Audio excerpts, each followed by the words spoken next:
आशीष भाई, क्या कुछ मांगों के साथ यहाँ पे आप लोग इकट्ठा हुए थे और जो नगरासु में प्रकट हुआ उस पर क्या कुछ कहेंगे? देखिए, नगरासु प्रकरण पे हमें शासन प्रशासन पे यकीन था। जिस तरह से उन्होंने घुटने टेके, मुख्यमंत्री धामी ने घुटने टेके, वो बहुत निराशाजनक है। वो साफ दिख रहा है कि आप गुरुद्वारे को हाईजैक कर रहे हैं, वहाँ के लोगों को बंधक बना रहे हैं और नशे की हालत में आप हैं, फिर ईंट फेंक रहे हैं, पथराव कर रहे हैं, गालियां दे रहे हैं, माहौल खराब कर रहे हैं। यही तो आतंकवाद है। आतंकित करना क्या होता है? हथियार के दम पर आपने एक संस्थान को बिल्कुल आपने वहाँ के लोगों को बंधक बना दिया और उस पर कब्जा करने की कोशिश की गई। रेड कारपेट पे उनको वॉक करने दिया गया। हथियार लहराते हुए जब वो गए तो मन को ठेस पहुंचा कि इन्होंने मेरे पूरे पहाड़ की बेइज्जती करवा दी है मेरे देश के सामने। और फिर उसके बाद जिस तरह से उनके हौसले बुलंद थे, उधर उनका माल्यार्पण हो रहा है। फिर उसके बाद कुछ लोग जो धर्म का चोला ओढ़कर निहंगों को भी बदनाम कर रहे हैं अपनी पब्लिसिटी के लिए, केवल उनको हवाबाजी करनी है कि हम आ रहे हैं। इतना इन्होंने ललकारा है कि हमने कहा अब आ ही जाओ, तुम आ जाओ। प्रशासन को भी बोला आप हट जाओ, एक बार हम निहत्थे खड़े होते हैं, तुम आओ, कितने जत्थे में आते हो, आर पार की लड़ाई लड़ लेते हैं। पर तुम कनप्याक तब पहुंचोगे जब तुम्हें मेरे से होके गुजरना पड़ेगा, मौत के घाट उतारना पड़ेगा और मेरी लाश के पार, क्योंकि हम इस तरह का अपमान बर्दाश्त नहीं कर सकते। हमारा परिवार है कनप्याग में, पहाड़ में, और कहीं भी कोई इस तरह से ललकारेगा अगर पहाड़ियों को, तो हम खड़े होंगे, मजबूती से खड़े होंगे। थोड़ी देर पहले आप ऑपरेशन ब्लू स्टार की भी बात कर रहे थे, उसमें मैंने क्या किया कुछ कहेंगे? देखिए, मैं वही कह रहा हूँ, जो आज इतनी बड़ी बड़ी बातें कर रहे हैं, उन्हें एक बारी ऑपरेशन ब्लू स्टार देखना पड़ेगा कि अगर गढ़वाल राइफल्स वहां घुस सकती है और ऑपरेशन सक्सेसफुल कर सकती है, तो तुम उन्हीं गढ़वालियों को उन्हीं के गढ़ में चुनौती दे रहे हो। वो सैनिक अभी भी रिटायरमेंट पे हैं, हो चुके हैं और यहीं पे हट्टे कट्टे हैं, तंदुरुस्त हैं, लड़ना आता है उनको।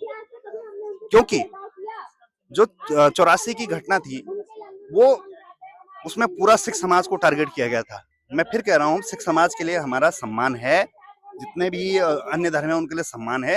और जो ये हुड़दंगी बार बार दिखा रहे हैं कि तुम्हारी बस की क्या है, तुम्हारे हमारे बस की में जो हमने किया है वो शायद इतिहास में किसी ने नहीं किया है।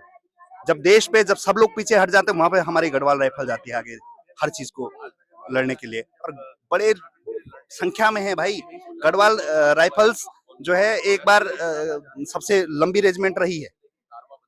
सैनिक प्रदेश है, सैनिक प्रदेश में सैनिक को ललकार दोगे भाई? हमें हाथों से ही लड़ना आता है।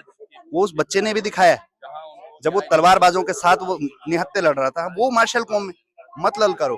और जो निहंगी उपद्रवी थे उनका पंजाब में आज बहुत भव्य स्वागत हुआ, उस पर क्या कुछ कहेंगे? देखिए, यही तो है कि अब बढ़ावा मिलेगा। अब जो भी इस तरह की हरकतें करेगी, सरकार वर्कआउट करेगी, उधर माल्यार्पण होगा। किस चीज को बढ़ावा दे रहे हो? किस चीज को बढ़ावा दे रहे हो? शर्म करो पुष्कर सिंह धामी, शर्म करो भाजपा कांग्रेस वालों, तुम्हारे मुंह में दही जमी पड़ी है।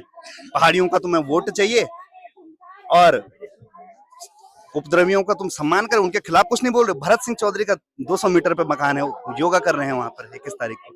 अरे शर्म करो भरत सिंह चौधरी, तुम्हारी जमीन पे आके कोई ललकार के तुम्हारे पास पड़ोस के लोगों को गाली दे के गया, तुम्हारे मुंह से एक शब्द नहीं निकला। कैसी विचारधारा के साथ तुम लोग जुड़े हुए हो? गुलाम लोग हो तुम। हम कम से कम आजाद लोग तो हैं, सड़क पे बोल सकते हैं, अपने लोगों के लिए लड़ सकते हैं। आगे सवाल क्या कुछ आगे की रणनीति रहेगी? देखिए, हमने सीधा बोला है कि पहले तो उनपे मुकदमा करिए। यहाँ पर जितना ये अभी एक 10 मंजिला भवन बन रहा है, एनजीटी की नियमावली की धज्जियां उड़ा रहा है, उस पर भी प्रतिबंध लगाइए। आप ये भी कह रहे थे कि कल को उसी गुरुद्वारे में 10,000 अगर हथियारबंद निहंग घुसते हैं तो? बिल्कुल, मैं कह रहा हूँ, अगर हथियारबंद लोग वहां पे गलत इरादे से कब्जा कर लेते हैं और 5,000 10,000 की संख्या में अगर वहां रह जाते हैं, तब क्या होगा? क्या देश की सिक्योरिटी पे फर्क नहीं पड़ेगा उससे? उत्तराखंड बहुत सेंसिटिव राज्य है। हमारी जो सीमा है वो नेपाल से भी जुड़ी हुई है, हमारी सीमा जो है वो चाइना से भी जुड़ी हुई है। तो देश, उत्तराखंड को मजबूत करना, यहाँ पे हथियारों पे पाबंदी लगाना इस देश को मजबूत करने जैसा है। तो आप देश को मजबूत करिए, कमजोर क्यों कर रहे हैं? और ये मैं फिर कह रहा हूँ, इसको धार्मिक एंगल और ये एंगल, जितने एंगल हैं उनसे मत देखिए। केवल ये देखिए कि हमें जिस तरह से ललकारा गया, हम चुप नहीं रहेंगे। ये स्पष्ट संदेश है। ये शासन प्रशासन घुटने टेक सकता है। ये पहाड़ का स्वाभिमान, ये जो नया उत्तराखंड है, ये बिल्कुल बर्दाश्त नहीं करेगा। पूरा ऋषिकेश से लेकर पूरा देवप्रयाग से पूरा ये जो यात्रा का पूरा हमारा मार्ग है, हम सब लोग एकजुट होने के लिए तैयार है। स्थानीय जनता घुटने नहीं टेकेगी। शासन प्रशासन ने टेके हैं, मुख्यमंत्री ने टेके हैं, हम नहीं टेकेंगे।